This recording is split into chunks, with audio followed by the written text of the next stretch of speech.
परमेश्वर के नाम की महिमा हो सबको जय मसीह की। आज हम पढ़ेंगे भजन संहिता 67 धन्यवाद का गीत। बिल्कुल छोटी सी भजन संहिता है और 5 मिनट के अंदर ही ये कवर हो जाएगी।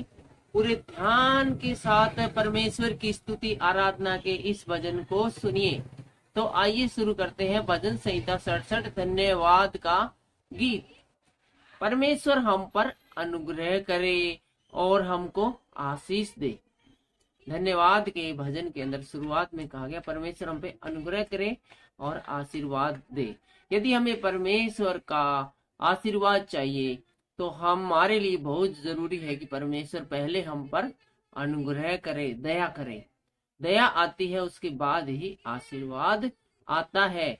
आपने भी बहुत बार देखा होगा, बहुत सारे व्यक्ति बड़े ही उदास मन के साथ आते हैं या अचानक से कोई हमारे सामने रोने लगता है या दुख संकट की घड़ी में किसी को देखते हैं तो हमारे ऊपर पहले दया आती है, हमें उस पर दया आती है और दया आती है तो फिर हम उसको कुछ देते हैं अपनी तरफ से, अर्थात आशीष के रूप में।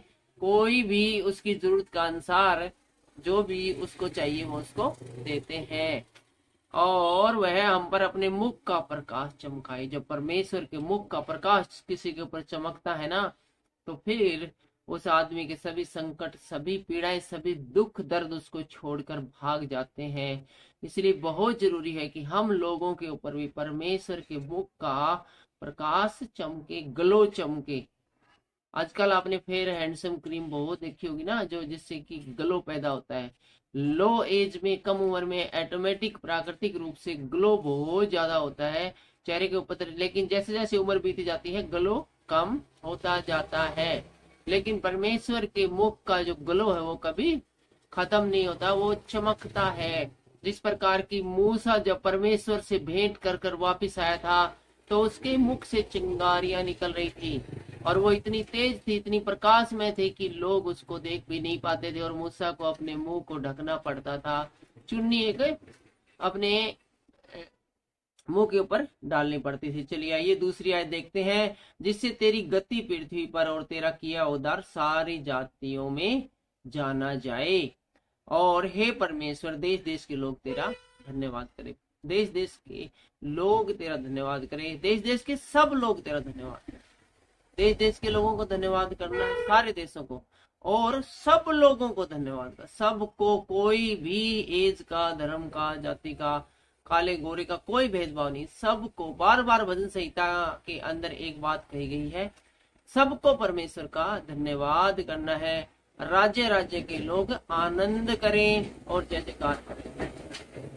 राज्य राज्य के लोग पहले आनंद करें। परमेश्वर ने जो आशीष दी है उन आशीषों को पहले कागज के ऊपर लिख ले, गिन ले कि परमेश्वर ने मेरे साथ क्या क्या भलाई की है, और जो जो परमेश्वर की ओर से भलाई की गई है उसके कारण राज्य राज्य के, प्रदेश प्रदेश के, देश देश के सब लोग आनंद करें और आनंद के मारे फिर वे जय जयकार करें, क्योंकि तू देश देश के लोगों का न्याय धर्म से करता है।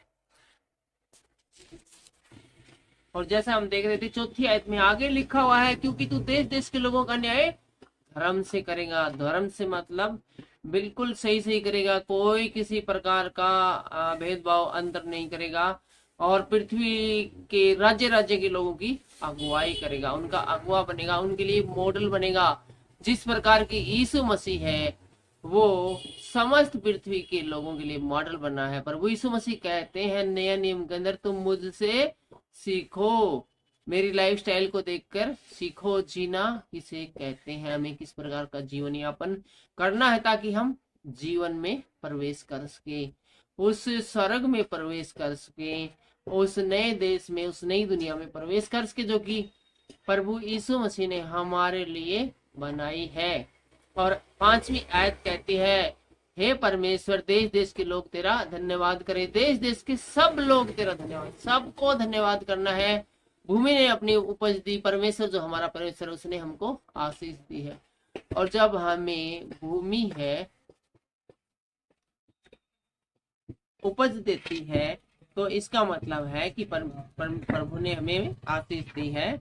और 7वीं आयत हम पढ़कर समाप्त करेंगे। इसके अंदर लिखा हुआ है, परमेश्वर हमको आशीष देगा और पृथ्वी के दूर दूर देशों के सब लोग उसका भय मानेंगे। क्या बोला है? परमेश्वर हमको आशीष देगा और पृथ्वी के दूर दूर के सब लोग उसका भय मानेंगे। तो आज हमने पढ़ा भजन संहिता अध्याय 67। फिलहाल के लिए इतना ही। आज के इन वचनों के द्वारा हम सब भाई बहनों को बहुत सारी आशीष मिले, बरकत मिले। सबको जय मसीह की एंड जय हिंद।